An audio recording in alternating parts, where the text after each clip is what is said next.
Hi everyone, I'm your host Kim Winter, CEO of Logistics Executive Group. Thanks for joining us again. Well, it's my pleasure today to have with us two guests. I'm joined by Darryl Judd, Global COO and Head of Corporate Advisory and M&A, the Logistics Executive Group over the last 20 years or so. Welcome, Darryl, from Dubai. Good afternoon, Kim, and pleasure to be joining you. Thanks. And our other guest is our Managing Director for APAC, Asia Pacific, Dominic Rego. Dom, welcome from Sydney. Thanks, Kim. Looking forward to a very meaty discussion.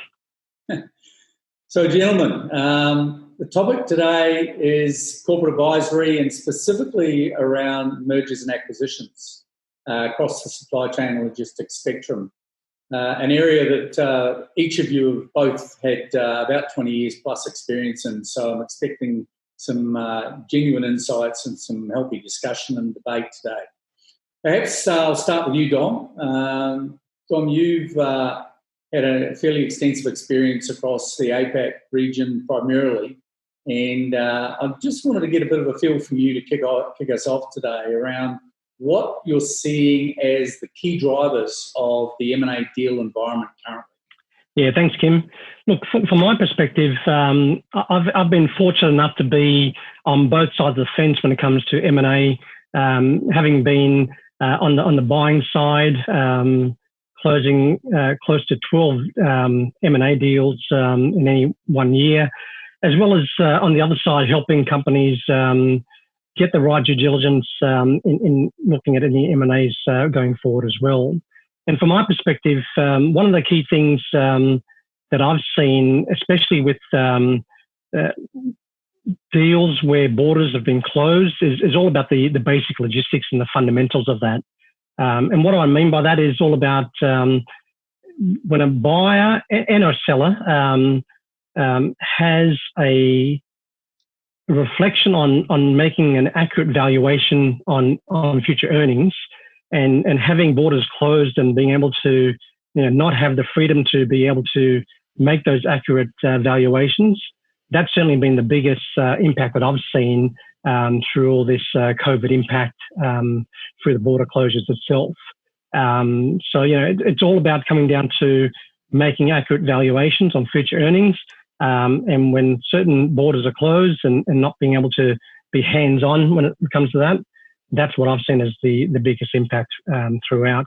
But saying that, there's been lots of consideration, on earn-outs, sellers retaining equity and so forth. But at the end of the day, there's lots of capital out there still to put to work, and some fantastic buying opportunities in the market, especially for the savvy investors out there. And from our perspective, lots of really good tools to really balance the whole risk between buyers and sellers in making those accurate valuations. So you can see there's a lot of exciting times ahead. Thanks, Dom. Darryl, what are the sort of drivers you're seeing? I mean, you're mainly operating in different marketplaces from Dom currently. You're involved in a number of deals, but you're also exposed to a range of deals that are occurring around your markets. What are you seeing as the key drivers?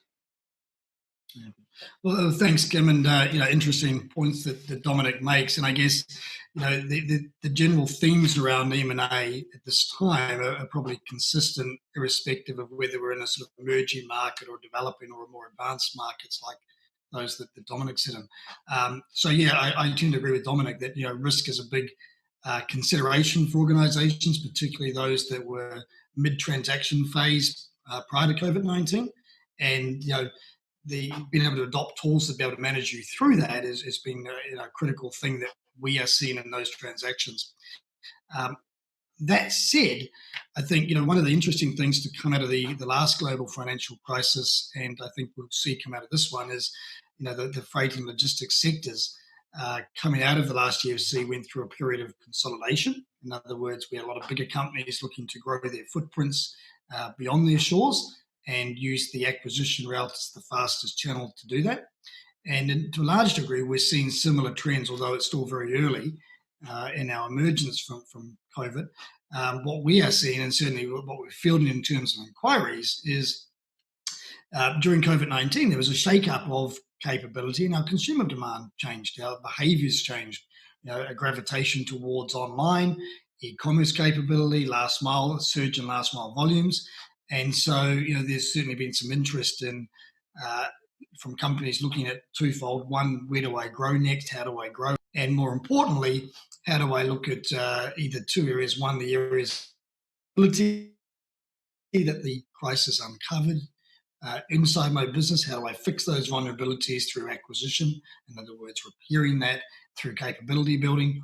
Or how do I expand and build capability that's now needed to cater for future growth trends, such as e-commerce and last mile? So that are probably two of the big dynamics that we're seeing in our market, and we're seeing in terms of fielding the inquiries that we're getting.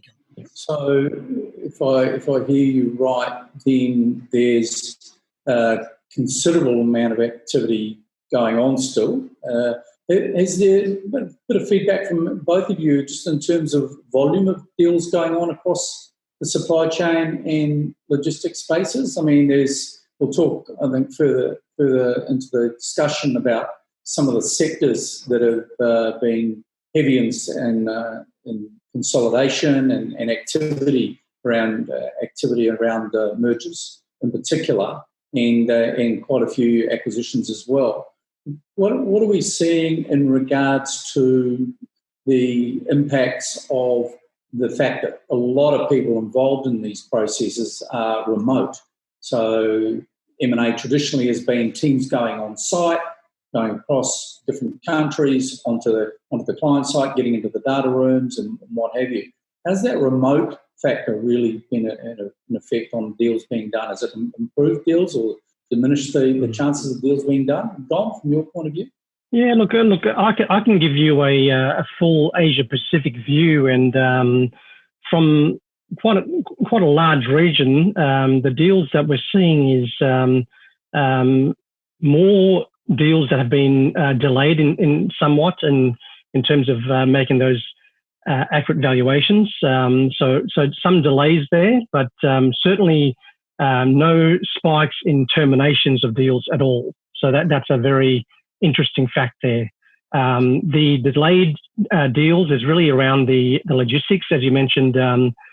If you look at any acquisitions that happen across a country or a region even, within those sectors or those geographies even, there are quite a matrix of what borders are closed and what borders are open. So in going through a due diligence process for an M&A, we find that the delays that have occurred has been through certain countries or certain jurisdictions that have had borders closed.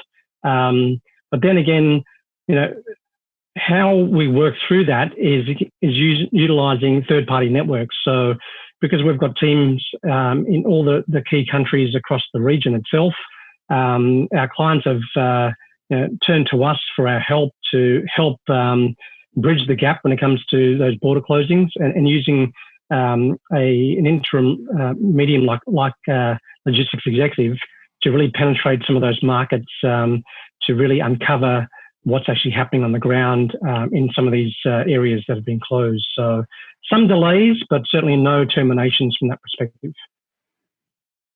Darryl? Kim, I mean, similar feedback from the Middle East and from Africa, Europe. I mean, we are seeing obviously an increased number of deal opportunities on the table. We've the last 3 or 4 weeks, as organisations have emerged from lockdown, we've seen a rash of new mandates in the form of both buy and sell. Obviously, those that are selling are looking at capitalising on the capabilities they have, or looking for a more strategic partner to help them re-kickstart growth again. And those that are buying are now revisiting that ability to be able to quickly bolt on capability that perhaps prior to COVID-19 was somewhat down the board agenda, or had been kicking around for some time but hadn't come to a deal realisation. Organisations are now seeing this as an opportunity to pick up, and I'll use this word carefully, distressed assets, or assets that are now more complementary to that capability building quite quickly. Dominic makes a good point when he talks about sort of, remote teams and use of advisors. I think that's been a trend that's been increasing for some time. as valuations have become more challenging for organisations, and forward-looking valuations have appeared more and more in logistics. So virtual data rooms have been around for some time, and that's certainly helped facilitate traction during this period of lockdown for many organisations to keep that deal flow moving. But more importantly, there's a greater reliance on third-party advisors to validate and test information and test internal findings. It's been very easy to run off and sort of do an acquisition based on feeling and emotion. And I think even prior to COVID-19, organisations were looking at more quantifiable data points and more soundboarding of sensibility, because the shape of the acquisition had changed. We weren't buying companies that just looked like us. If we're a warehousing company, we were buying into the e-commerce space. If we're a transport company, we were starting to evolve into last mile. And those business models were subtly different to what we were accustomed to ourselves with our own businesses. And so there was a greater use of experts to help give us soundboarding perspective and to understand where the real value sat. So those two trends are likely to continue, and they certainly served us fairly well whilst we were in that lockdown period and teams couldn't get to jump on planes and easily get inside businesses. So, that'll be a trend that'll continue. Thanks. Yep. And Darryl, just on that point as well, there are certain, there's really some very distinct key buckets, deals that haven't started yet, deals that have started but hasn't settled, and deals that are going through the final negotiation part. So in each of those three key buckets even, we've seen a myriad of volume that's been flowing through. As I mentioned earlier around some of the delays, I was more referring to the deals that have started but not settled yet. And there's certainly a lot of tools that are out there as well from a assessment of how risky COVID has impacted the whole environment, and more so, how has companies worked through that. And one of the big things that I've observed so far is it's all about management styles. So, looking at different organizations, there's been different management styles on how management has actually tackled the crisis itself. Transition of labor, massive key part of that. Looking at contract review processes. Balancing the revenue structures that are out there, contracts that are in the pipeline, contracts that are long term, right through the cost structures as well, like people and so forth as well. So you can see how the various buckets are out there, but also the management styles has played a big impact on the M&A activity out there. Yeah, I absolutely, totally agree with you, Dominic. And I think that's where that more scientific approach to understanding material impact of some of the post-COVID-19 themes and events that have occurred within it. And you touched on a good one in terms of transitional labour, which for a lot of companies that are in emerging markets that haven't adopted automated processes or technology, mainly because their labour costs are so low, they've had the benefit of enjoying a more manual process compared to someone in a higher labour market. When you're doing an M&A, understanding the volatility that may occur within your labour pools through COVID-19 is an important part of that material value that sits in the supply chain. So, I absolutely agree. There's been a much closer look at how that impact has happened on deals that are currently mid-transaction, and use of the tools that obviously yourself and the business has that we use and others. It's been a much more granular approach to that. And I think that's been a critical part of keeping those deals moving through, but also, as you say, management style, rather than just pushing through with the deal, actually or walking away from it completely, but taking a more perspective look at it and understanding what sits within those buckets that you referred to. That's been a noticeable change in the transaction. And if anything, that's pushed the transaction time out a little bit, but it's reinforced some of the value areas that, for what companies are looking to acquire. What we're seeing right across the market tends to be that a lot of the larger players across both from a pure play logistics perspective and also in supply chain, upstream and downstream supply chain organisations, some of the bigger players, well cashed up, may have benefited from the current crisis because of either their manufacturing or the resources they got at their disposal, or in the particular sector that they're playing in a high demand area that they're needing to supply, or they may just be just well catched up, as I said. So we're seeing quite a bit of interest from organisations to see what is happening in the market. How does the availability of capital play into the general perspective of deals being done in the market at the moment? Well, is capital easier to come by now? Is it more difficult? What are you both finding? Yeah, look, from my perspective, capital in the two key forms, debt and equity, there's certainly an abundance of equity that's out there. A lot of VCs that are just looking for the right deals and so forth. And again, I make reference to the savvy investors out there. They're really out there to really target some of the distressed assets and looking at opportunities that have come about through the crisis as a whole. And really from the debt side, money globally has never been this cheap. So that being the case, there's a lot of opportunistic buyers that are out there, and how they go about raising the right funds that are out there even. There's certainly an abundance that I'm seeing out there, especially in the Asia Pacific market, that's for sure. Yeah, I echo that, Kim. I mean, if you look at the transactions we've had, the mega deals that have occurred in the last 18 months, SIVA, DSV examples, Panalpina. The bottom line is there's a twofold to that. There's a lot of capital still sitting on companies' balance sheets at the moment, and despite COVID-19, most logistics companies have done reasonably well out of COVID-19. I mean, yes, we had some impact in certain areas, and the airlines did it pretty tough. And whilst the GDP is at a sort of decreasing rate at the present moment, it will rebound. Volumes as a result are down, but they're holding up. They haven't fallen off a cliff, and that's a really important part. So, road transport still moved. Yes, ocean freight was down temporarily, but numbers are bouncing back quite quickly as things return to normal. Rail freight was up because obviously disruption to trucking labour caused rail volumes to be a more reliable mode to ship. So generally speaking, logistics companies have held up relatively well. And that cash is still sitting on a lot of the balance sheets that's available for deployment. We can't talk about capital without touching on US interest rates, which are obviously a big driver for where value sits. US interest rates are at all-time lows at the present moment. I don't think in the forecast there's many economists that would be hedging that to go upwards significantly anytime soon. And so, as Dominic points out, cost of capital is really cheap at the moment.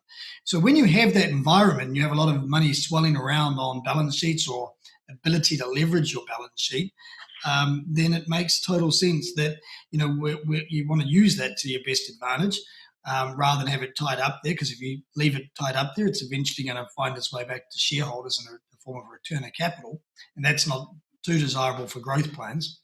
And so you've got to deploy it somewhere. And the question coming out of COVID-19 that the customers we're talking to is, well, where do I deploy it, and how does that complement, one, my growth strategy? Can that be used to accelerate that and to recover some of the lost growth? And two, what does my future market look like that I now need to think about bolting on capabilities, as I said earlier? If you look at venture capital, we have, and correct me if I'm wrong on the stat, but I saw an article yesterday, you have 44% down on capital injections in 2020 compared to 2019. Inflows are up to VC companies as investors are looking for greater returns than that they would get from having money in the bank account. And so, VCs by their own nature have got to use that money. They've got to deploy it. They've got to put it in places where it produces a return greater than what the market can. And so by default, I think the second part of 2020 and into 2021, we will see a lot of that money into the market, and undoubtedly that will enter in areas of hotspots.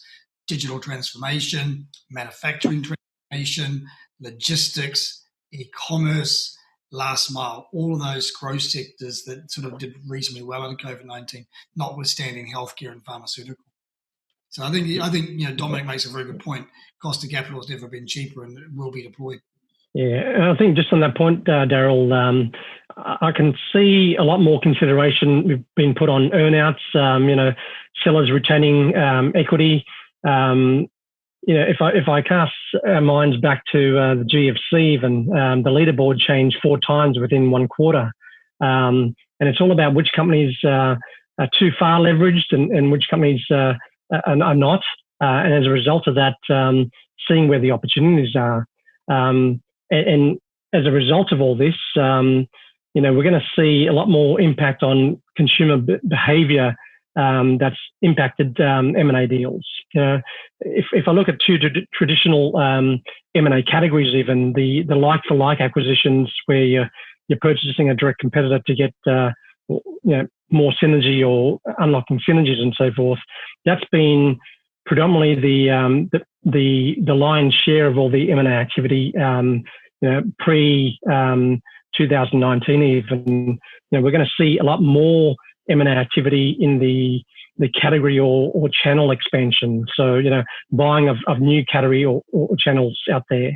You touched on the whole digital side of things, and that's what I mean by the channel expansion. So, companies out there that just don't really have a digital means of selling their product, even digital go to the market and so forth. They don't have time right now to develop that skill set. So, a lot of category or channel expansion in M&A deals where companies are going to need to have an online presence, a white label offering very fast. And the only way they can do that is through M&A activity and very fast M&A activity. So we're going to see a lot more of this category or channel expansion as a result of all that as well. I absolutely agree with you, Dominic. You spot on when you say that. This channel niche development, the capability building is going to be the number one agenda, as opposed to like for like and simply buying consolidated volume or consolidated EBITDA. EBITDA is an easy transaction to do. It's an easy transaction value. But what it doesn't do is allow you to evolve your market, and channel acquisitions in niche spaces will. To use a live example, I was talking to a major luxury goods manufacturer today that doesn't have an online presence. Clearly, during COVID-19, with their brand stores closed, they had to turn on pretty quickly. Now, the giant marketplaces become the obvious areas to do that. But the problem with that is they lose control of their pricing strategy and their brand strategy. And so very quickly now, as they've merged from that, knowing that their customers may never want to return to a store footprint or will be slow to return to that model, now that they've become average shoppers online, they will need to develop an omni-channel solution that includes an e-commerce digital element, which in turn means a logistics opportunity. And I think, one of the opportunities that we're getting fielding almost daily from logistics companies is, how do I, can I acquire a company that can bolt on that white labeling e-commerce element? I can serve the logistics out the back end of that, but I can take that service offering as a turnkey solution for my brand owners to allow them to turn that on very quickly. And I think that'll be an increasing part of what we see in the M&A channels right now. Cross-border will also be an area where there'll be a heightened degree of interest as obviously last mile volumes increase through that online sale process. So I think last mile, e-commerce, digital will all be hotspots. And if you look at even just in our side of our own business, the inquiry rates we've had over the last 3 or 4 weeks as we've started to come out of this lockdown and organisations have started to understand what behaviour change means to their markets, that's now reshaping what a potential target may look like. And I think you're right. The channel segment will be the fastest growing this year. Just to while you're talking about e-commerce and the opportunities and drivers around that, I read an interesting op-ed yesterday, I think it was, from a fairly notable journalist in the Sydney Morning Herald online, and without mentioning the retailer's name, it was about e-commerce and it was about how this particular individual had ordered XYZ overnight and had it arrive on the doorstep, including frozen foods at the grocery segment the next morning, and then did an analysis, because he's an economist, of how much the cost or the loss was on delivering that consignment into his house the next day. So there's a lot going on in e-commerce. We know it's a massive area that's been driven hard by the fact that so many people have been remote. There's a lot of success stories, but at the same time, it's a fairly dangerous game to play in e-commerce unless companies are well positioned.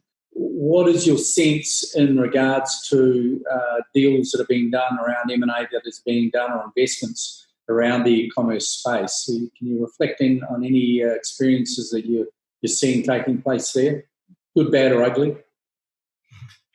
Dom, why don't I jump in on that one? Look, it's an interesting point you make, and I'll swing it a little bit towards the last mile carrier. We saw a rash of money going into last mile prior to COVID-19 based on the promise of a growing e-commerce volume market.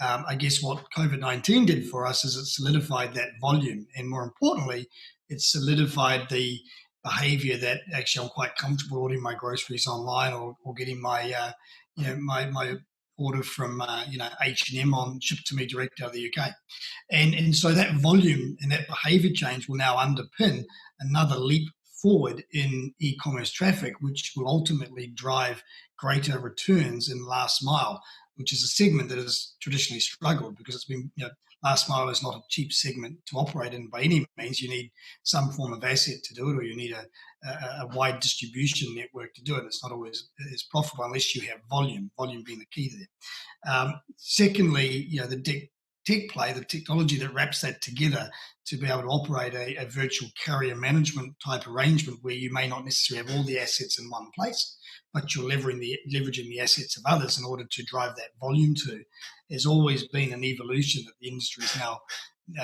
been adopting for a long time. Those two elements will now continue to accelerate. And so you'll see greater investment in those as investors look for faster returns through those growth bounces that COVID-19 will give. But e-commerce is a tough game to be in. But the problem is this: COVID-19 has taught us that unless we have an e-commerce offering, our bricks and mortar offering is very, very vulnerable. And if you suddenly turn that off, or we don't get the foot traffic through our stores, that's followed with a massive decrease in sales. And so, without e-commerce being a compensator for that as a secondary growth channel for our businesses, actually we're just as vulnerable without it as we are with it. Yeah, and we've seen as a result of that, we've seen big brands that are out there completely freeze and have just a balance sheet that hasn't gone anywhere as a result of not having that e-com presence even.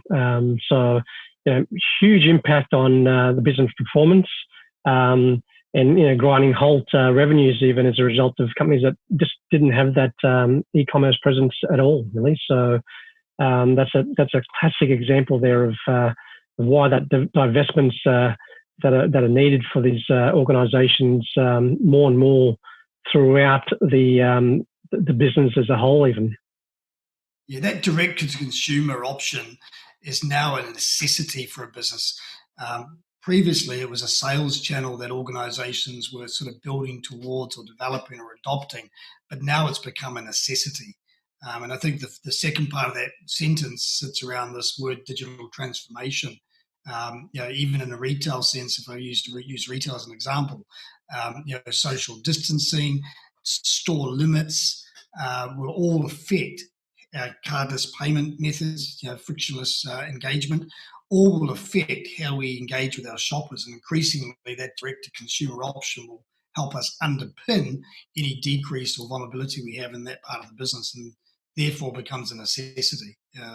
And then, if you look at the inquiries we're fielding, they're all about capabilities in that area.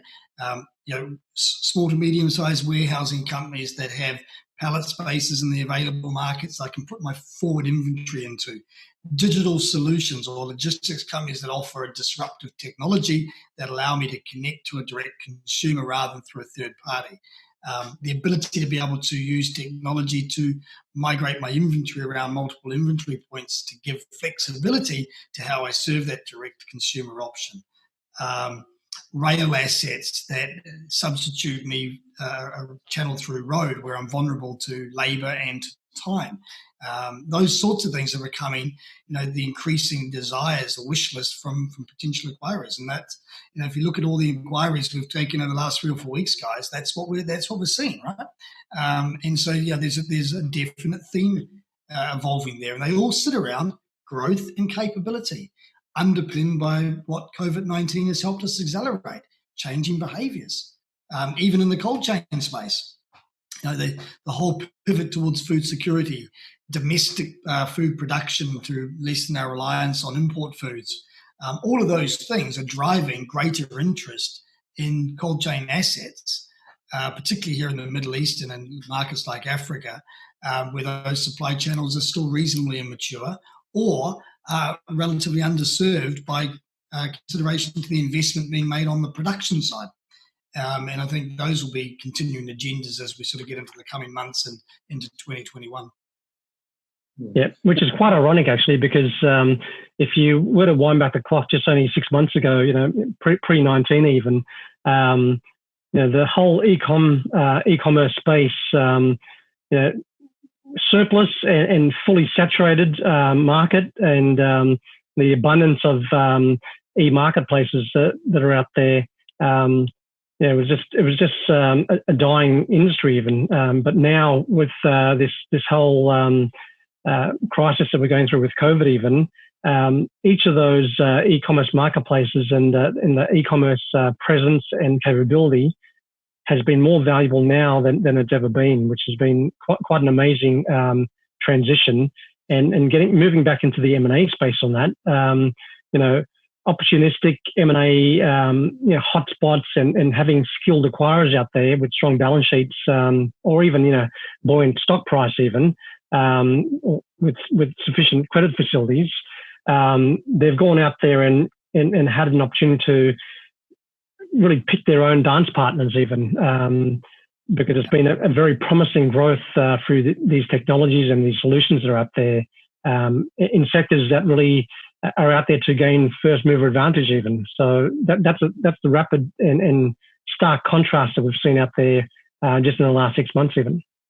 And the piece of that equation that's driving that is it's not just our consumer behaviour. We've turned on a whole new consumer to this market. I mean, the number of stories that you hear daily of people who never shopped online that are now doing their grocery shopping online, myself included, that previously would have been, but maybe I'll get to that some other time. That's not for me, or I like the experience of the in-store, picking my own fruit and vegetables. When that's not an option for you and the only channel for you to get that is online, over time that becomes and it's served well, it becomes a desire, and how much that new consumer will never go back to that previous channel because they've gone through that experience and discovered that actually it worked for them. And I think there's a massive swell of that. There are statistics out in the US that show that, a huge new consumer base has now turned itself to an online environment. And so they're not only just necessities, they are actually an opportunity for growth for organisations that were in or around that integrated logistics space. And bringing it back to M&A, it comes back to what are we seeing for targets? Kim, it's a question you asked earlier. There's a definite consolidation of opportunity in the areas where there's capability development, or as Dominic puts it, new channels. So thanks. So you've both talked about digitisation as a driver or as an enabler as well. You've talked about e-commerce driven by the current environment, although I think we know that e-commerce was a big mover prior, but maybe not as energetic as certainly what's happened during the crisis. You also touched, Darryl, before on cold chain and food security. So in regards to that, there was certainly prior by a year or two or so prior to the COVID period, consolidation of the cold chain space, mainly in North America, Europe, but also in the APAC region. And I know you've got some knowledge of that. Are we likely to see, well, first of all, let's discuss what's been taking place in the REIT and cold chain space.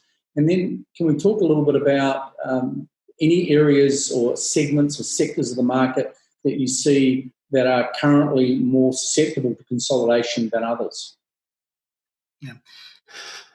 Well, yes. I mean, it's public knowledge. I mean, you can go back and look at recent transactions like the Emergent and Linear to see, and prior to that, in Miracle, to see, just some of the value that has been placed on good cold chain assets. Speaking for this part of the world, there's a big initiative here in the GCC to lessen the dependence on import food. We spend a lot of money on importing produce into the region. And the opportunity now to use agricultural technology to turn what is a reasonably challenging environment to have farms and everything else, at least all year round, to use that technology to be able to do just that and to produce product for domestic consumption, but also for regional export and for greater markets beyond the region. That's a big focus of a lot of the GCC governments, particularly here in the UAE, particularly in Oman, and particularly in Saudi Arabia, the three main drivers of that. Vertical farming is on the rise. And so that initiative, that focus is lending itself to increased need for assets that support distribution, warehousing, value-add services, pack houses, etc.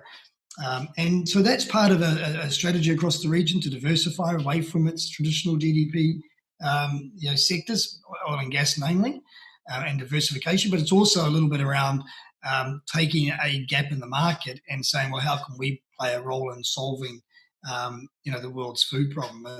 It's really interesting when you read things like the World Food Group and you look at their programs. There is no problem with the world has more than enough food to feed itself, but its distribution of it and where that sits can sometimes mean that it's a bit more challenging.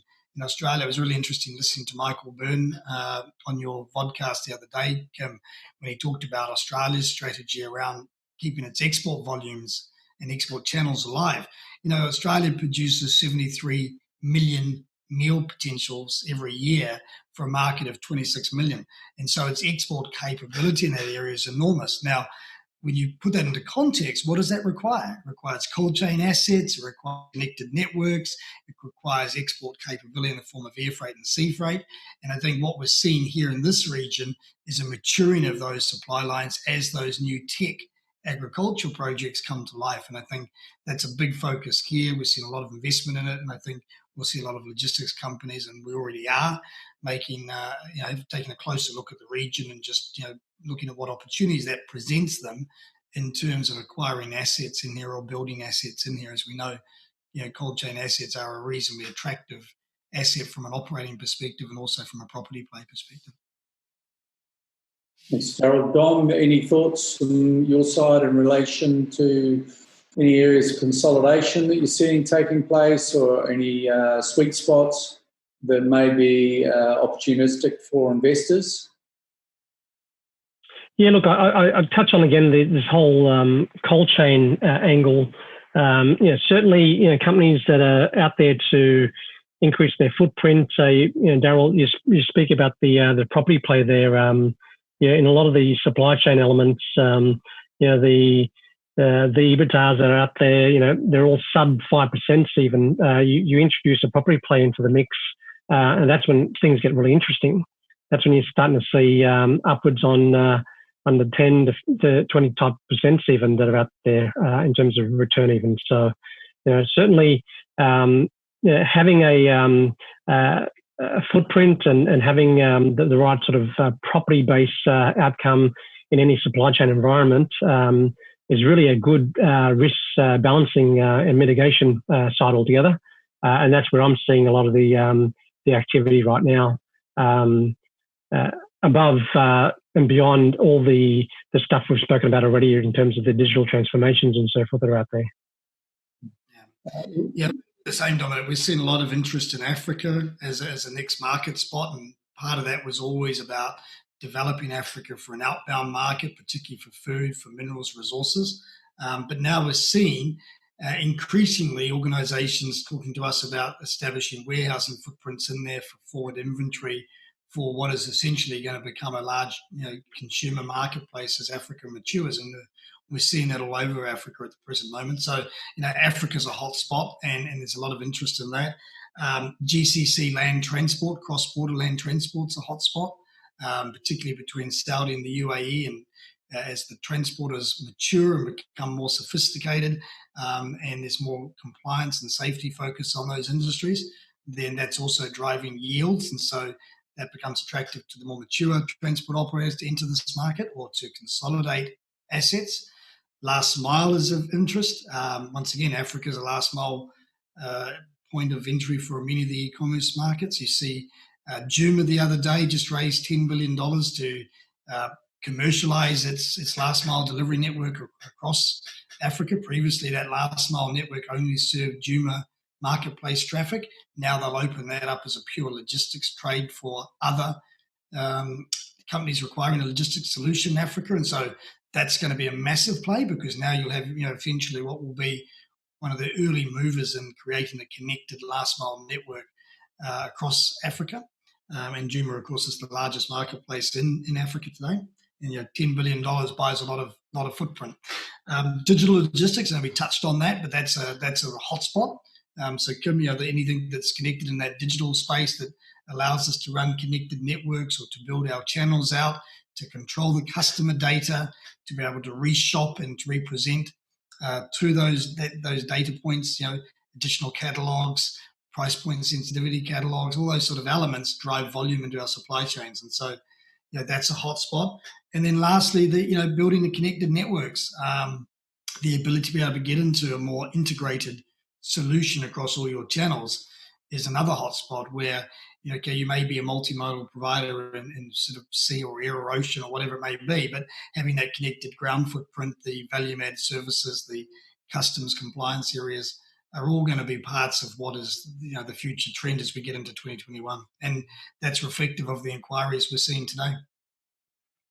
Yeah. And look, Darryl, just on the inquiries, that's an excellent, wrap up from an industry perspective. But as a whole, we're just seeing a lot of our clients asking for help on the M&A side, because at the end of the day, during this risky time and throughout the whole crisis even, it's all about making sure that we can balance risk from a buyer side as well as the seller side, and making sure that the risk profiles, just getting a second opinion and getting some external help even, is where I'm seeing a lot of the inquiries of this companies that are just needing help full stop even. And, having a lot of experience in this area, there are lots of tools that are out there that we're helping our clients with. And when companies are just needing help on the M&A side, they're needing a lot of help because there's just so many good deals out there right now. And it's all about, how to position things,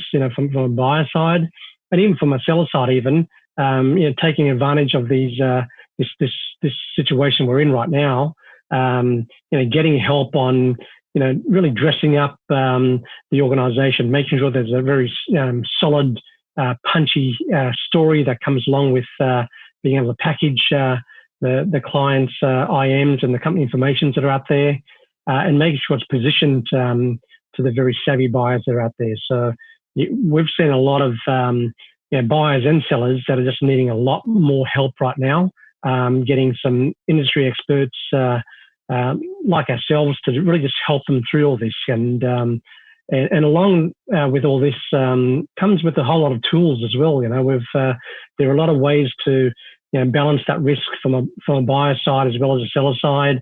There's tools around the whole MAE clauses, from a material adverse effect clause, and how we can really pull things back from a buyer side if required. Really play with timelines and so forth as well to really gain maximum value from both parties as well.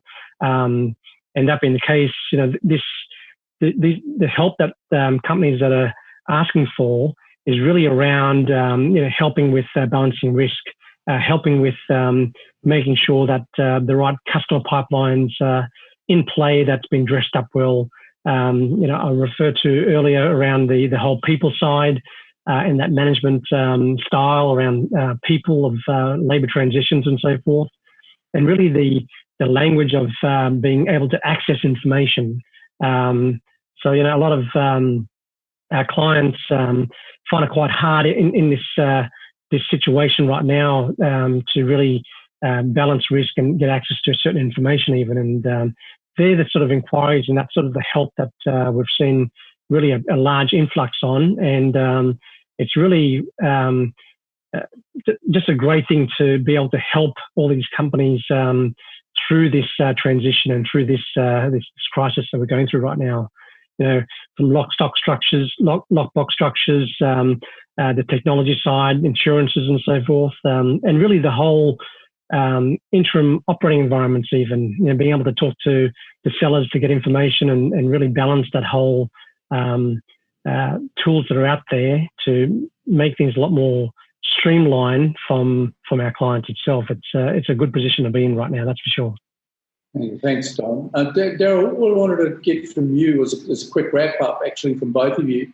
So for those in the audience that have a business that are looking to prepare for sale or for investment, interested in a merger opportunity, what would be 2 or 3 really key bullet points that owners should be looking at or key stakeholders should be looking at in terms of preparation on the sell side? Yeah, look, absolutely if you're on the seller's side, absolutely getting the story right. At the moment, there is a bit of an avalanche of buyers in the marketplace looking for assets. There's a perception that they will come relatively cheap or more affordable because of what we've just been through.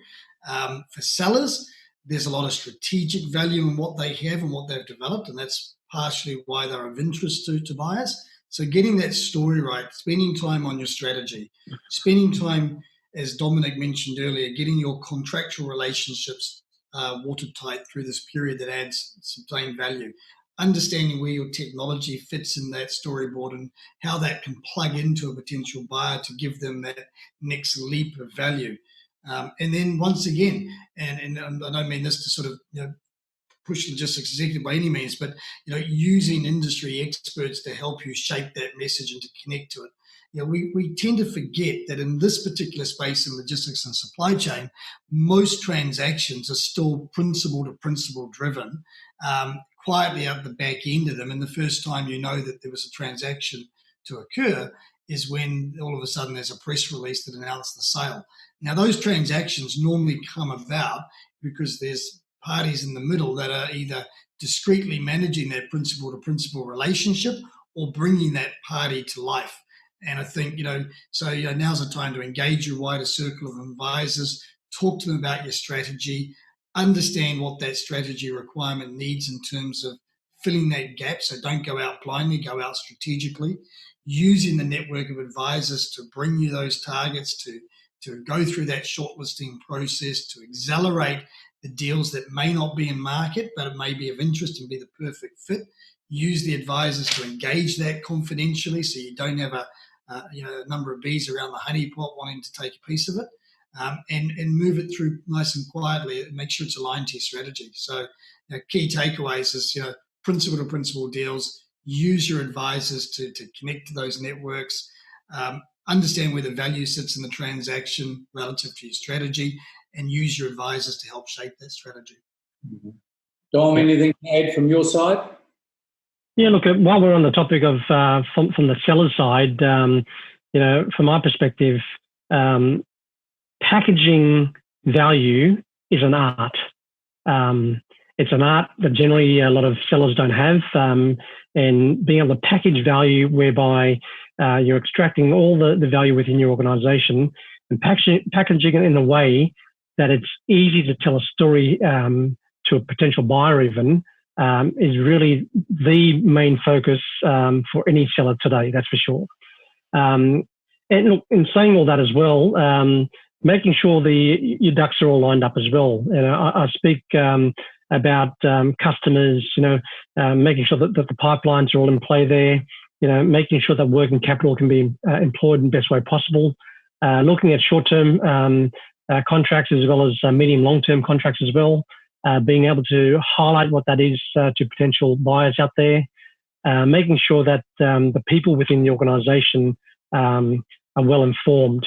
That transition of labour full-time to part-time as we claw back resources and so forth. But being able to communicate with people within the sales environment is very a critical part throughout this whole process here, full stop. And making sure that the language that's out there, I make reference to this MAE clause. I mean, the language for MAE clauses didn't even exist even pre-COVID even. So, making sure that the right language is being referenced and very clearly articulated that to any potential buyer that's out there. So really getting your ducks in order is critical, but more importantly, extracting value and packaging the value is probably my biggest hotspot key bullet point out there for any seller, that's for sure. Kim, I just want to jump in quickly. I know you're probably trying to wrap it up, but just there's something that Dominic just said that springs to mind, and I guess this is for a lot of companies have gone through a tough period. Let's not discount that. Their working capital reserves may be somewhat compressed at the present moment, and they may be doing it tough. And for a lot of those principal owner-led businesses, the option to sell or to quickly exit becomes a real realistic option for them when cash is tough or they cash through their balance sheets. So a little bit of advice for those companies that may be going through that and considering a sale or considering what their options look like is don't leave it too late. I think Dominic, you'll smile when I say this, but how many times do we get a call from an SME to say, look, I want to sell my business, I want to exit now. And when you get under the skin of it, you find out that actually we're probably 4 or 5 months too late and the business is not survivable in the shape or form it is, because it simply doesn't have the lifespan to go through a proper sale process. And so you end up disposing of assets or, to use the word carefully, a fire sale, without really realizing too much value. They back themselves into the corner because as they've got further and further into that challenging time, the options have diminished. And so, my advice to companies that are sort of going through a consideration of what they do next or maybe going through it tough is don't leave it too late to come and engage advisors to talk about what the options may be. The earlier you do that, the more options may be existing for you, whether it's a partial sale, a strategic investor, whether it's a capital raising that you can leverage from what you do have left, whether it's a forward-looking value type arrangement based on the customer contracts that haven't diminished out of the business. But the longer you leave that, the more risk there is to your business, the more risk your options will narrow, the more risk you'll lose good staff, you'll potentially lose customers, and the harder it is for you to realize the value that probably existed in your business before COVID-19. So don't leave it too late. Engage. Conversations don't cost anything, so it's always good to have an external sounding board and saying, well, what are my deal options? What is my structuring? This is the cards on the table, and quite often you'll find that they can, if you've got time, can be packaged into or positioned in a way that achieves some form of strategic value and secures the future of that business in an appropriate way, rather than having a sort of stress sales. So, thanks, Darryl. Yeah, great, thank you. And I know you'd both be more than happy to have a quick chat to people in regards to any inquiries. So that's a given, and we'll make sure the contact details are available. Dom Rego from Sydney, thank you. Thanks for your time. Appreciate it, Dom. And Darryl. And Darryl in Dubai, thanks again for your time. Appreciate your participation as well. Thanks, Kim, and thoroughly enjoyed it and look forward to the next one. Great. And so to everybody in the audience, we know your time is valuable. We do appreciate you joining us. Please have a look at our YouTube channel if you wish, Logistics Executive TV, any of the other podcasts that we're doing. We appreciate your time. Thanks for joining us. Stay safe, keep your distance, and we look forward to seeing you again soon. Thanks.